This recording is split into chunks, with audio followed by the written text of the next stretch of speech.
The movie opens in a quiet suburban neighborhood where a teenager named Gracie walks toward school.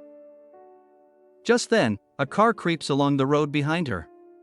Gracie seems to recognize the person in the car, and she slowly heads toward it. The scene then shifts to Abe, a washed-up detective who's barely scraping by. He has to rely on pills to stay focused, and his financial struggles have forced him to share a cramped apartment with a roommate. Not long after, his worried parents drop by for a visit, only to be shocked by the filth and disarray of his home. Trying to save face, Abe insists he's landed a major case, but the reality is far more pathetic. He's actually been hired to investigate whether someone is gay or not. Later that night, Abe heads to the local bar for a pint, but he's warned by the others that a guy named Rory is also here. Abe still decides to stay, and he ends up getting beaten up in the parking lot. We learn that Abe was once the town's beloved kid detective, and at just 13, he solved his first case of the missing fundraiser money by pinning it on the neighborhood bully, Rory. The film then flashes back to Abe's childhood, when he ran his detective agency out of a treehouse. Teenagers from around town would come to him with small problems like lost items and cheating boyfriends, and Abe would solve them with ease. He was so intelligent that while watching movies, he used to spot the bad guy and the ending in the first scenes. This earned him a reputation, and soon, the entire town raised enough money to give him a proper office. Abe's assistant was none other than the mayor's daughter, Gracie, and he paid her in pop soda. One day, Principal Owen came by to report the missing fundraiser money, and Abe, using his wits, quickly deduced that the culprit was Rory. Even the cops used to show up at his office to solve their own crime-related problems. But everything changed the day Gracie, his trusted assistant, vanished on her way to school. Her sudden disappearance sent shockwaves through the town, and despite the police launching a full investigation, weeks passed with no leads. The grief-stricken people then turned to Abe as their only hope. He tried his best for months, obsessing over the little clues and hints. But all his efforts proved futile, and the poor teenager was never found. This marked the end of Abe's childhood, and the beginning of a long, downward spiral. Back in the present, Abe is jolted awake by his new assistant, who reveals that he's already late for work. Still aching from the beating, he slowly makes his way to the office, drawing disapproving looks from the townsfolk who once adored him. Abe soon reaches his office, and explains to Lucy that he was beaten up by Rory, who's still pissed for getting suspended 20 years ago. After this, he retreats into his small office, and resumes his usual routine of taking petty cases like finding missing cats, and figuring out if someone is lying. Abe's situation has become so pathetic that later at home, he has to ask his roommate to buy basic necessities, toilet paper. The next morning, when Abe arrives at his office, he finds a teenager named Caroline waiting for him. He's expecting another useless case, but his jaw drops when she reveals that her boyfriend, Patrick, has been murdered with 17 stab wounds. In the evening, Abe goes to his parents' house for dinner, where other relatives have also gathered.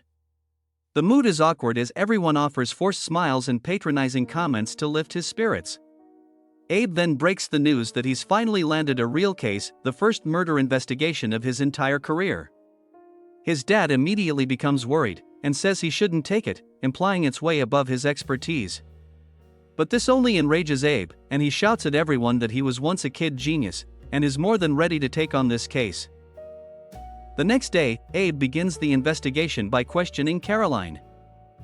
He asks if Patrick had any enemies, used drugs, or was involved in anything strange like demon worship. But she denies everything, saying her boyfriend was the class topper, and a genuinely good person. Patrick's spotless image leaves Abe with little to go on, but he's certain the boy was hiding something. Later, Abe and Caroline decide to question Patrick's friends, and head to the house of a nerdy classmate named Calvin. At first, he shares trivial details like how Patrick collected bottle caps, and was oddly impatient around disabled people. But then, he drops a shocking revelation that Patrick had a second girlfriend. He had a picture of her in his locker, in which she was completely naked, except for a tiger mask. Caroline is stunned and refuses to believe it, but Calvin insists he's telling the truth. That evening, Abe and Caroline sit at a diner, and she's still shaken by the earlier revelation. She explains that she liked Patrick because he was different from the others. He used to place origamis in her locker before an important test or event. Abe questions how she knew it was from him, to which Caroline says it's because Patrick was the only Asian at school. Despite everything that has happened, she's still willing to continue the investigation and find out who the killer is. Later that night, Abe and Caroline sneak into the school, hoping to find the photo of the mysterious girl in Patrick's locker. When they arrive, they discover the locker has already been cleared out by the police. But Caroline reveals that she still has her boyfriend's jacket, and leads him to her locker and brings out the jacket. Abe checks every pocket and eventually finds a bottle of illegal pills, leaving both of them stunned. The next morning, before heading to work, Abe swallows one of the pills, curious to see what it actually does. He also visits some junkie boys in the neighborhood and shows them the bottle. Abe vows to give it to them if they reveal what they're used for. The boys examine it and explain that the pills are called ego boosters, a rare type of drug used to artificially enhance self-esteem. They're quite expensive in the market, and usually take some time to kick in after being consumed. Intrigued, Abe asks where someone can get these, and the boys point him toward a local candy store. They mention that one has to pretend to have a headache to get the pills. The scene then cuts to outside the store where Abe is anxiously waiting for Caroline to return. But she soon walks out, holding nothing but an ice cream cone, making it clear that the boys had lied to them. All of a sudden, the pill Abe took earlier kicks in, and he goes to confront the boys with a surge of confidence. He beats the shit out of their leader, and demands to know who's the real supplier. He snatches away the bottle, and the scared boy reveals that the local Red Shoe Gang sells them, and tries to warn that the pills are extremely addictive. After this, he heads straight to the deadly gang's den, and makes an appointment with the leader. An unhinged Abe confronts him face to face and insists on talking about Patrick, but the leader doesn't take him seriously and simply says no. With nothing to show for the visit, Abe gets out of the den and lies to Caroline that he couldn't find the leader. Later, Abe visits Patrick's home hoping to gather more information from his parents, but the conversation quickly goes downhill. When he brings up Patrick's drug use, and suggests he may have been involved in multiple relationships, the parents grow visibly upset. On the way home, Abe receives a call from his assistant, who's finally tracked down the Tiger Girl's social media account. Wasting no time, he heads straight to her listed address and meets her in person, only to discover that she's much older than Patrick. When he begins questioning, the girl clarifies that Patrick wasn't in danger from the Red Shoe Gang. In fact, they used him to distribute their drugs. It turns out the school administration had access to everyone's lockers due to drug problems. But since top students like Patrick were trusted and rarely suspected, they stayed off the radar, making them the perfect cover. Abe is disgusted by the revelation, but at least he knows Patrick wasn't killed by the gang. Later, Abe pays a visit to Principal Irwin at the school, hoping to dig deeper into Patrick's past. The old man doesn't offer much, but he does mention that Calvin once said Patrick might be involved in something suspicious. Upon hearing this, Abe becomes certain that Calvin knows more about the case, so he later sneaks into the boys' room to find answers. Abe rummages through the drawer and finds a note, which shockingly reveals that Calvin has a massive crush on Caroline. He tries to extract more information from the computer, but Calvin suddenly arrives, forcing Abe to hide inside the closet. Even worse, the poor guy is forced to watch on as the nerd plays non-stop games on his computer for hours. At night, Calvin finally leaves to have dinner, giving Abe the chance to make a run for it. But he's once again forced to hide in a closet, when Calvin's sister goes upstairs to pee. He is forced to hide in the girl's closet this time. Some more hours pass by, and Abe secretly watches on as the little girl talks to her friends on the phone. She soon goes to sleep. But unfortunately for Abe,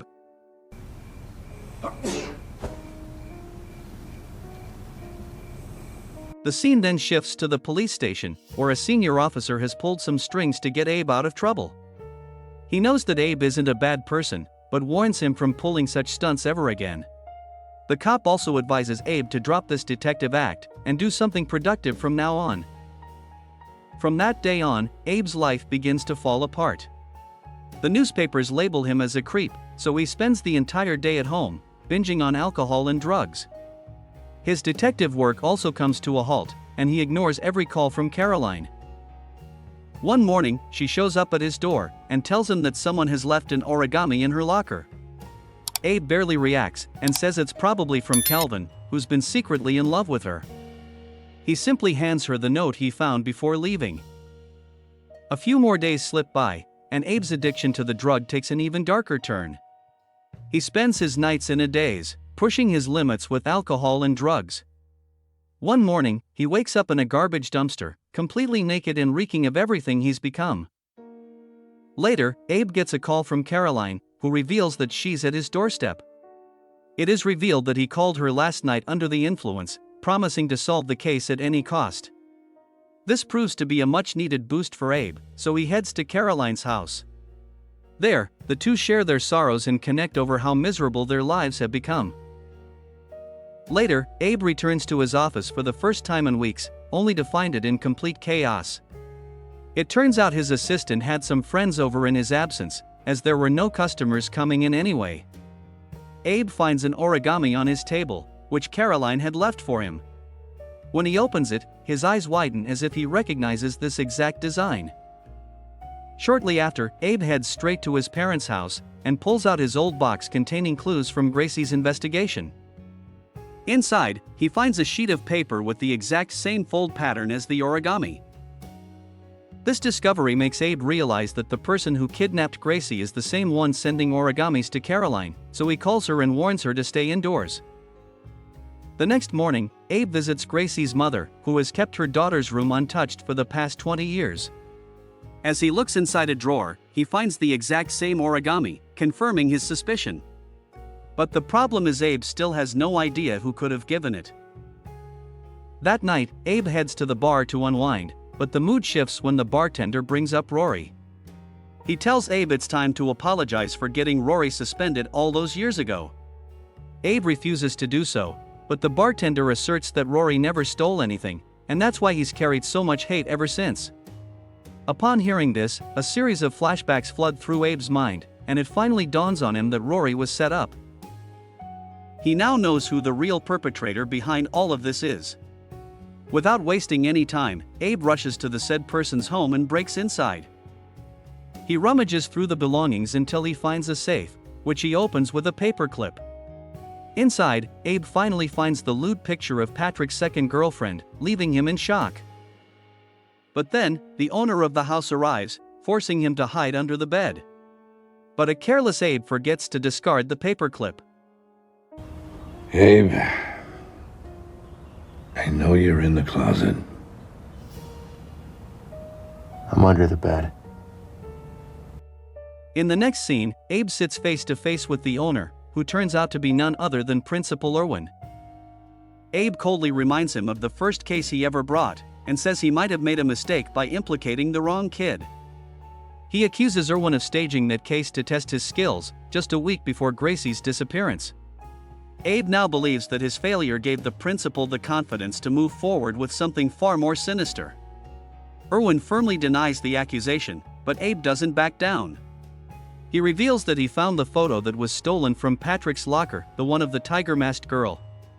Abe knows that Irwin was obsessed with Caroline, and assumed the girl in the photo was her. Believing Patrick had defiled her, Irwin killed him in a fit of delusion and rage. This reveals that the old man is actually a pedophile who preys on teenage girls. Realizing he has been caught, Irwin finally cracks. He admits that he kidnapped Gracie all those years ago, but says she didn't survive long after he gave their daughter away. In a disturbing twist, he reveals that the daughter is Caroline, whom he had to abandon at a church. He also confesses to killing Patrick, then mockingly congratulates Abe for finally solving his first murder case. After this, Irwin whips out a knife, seemingly to attack Abe. But Now they'll know what we were capable of.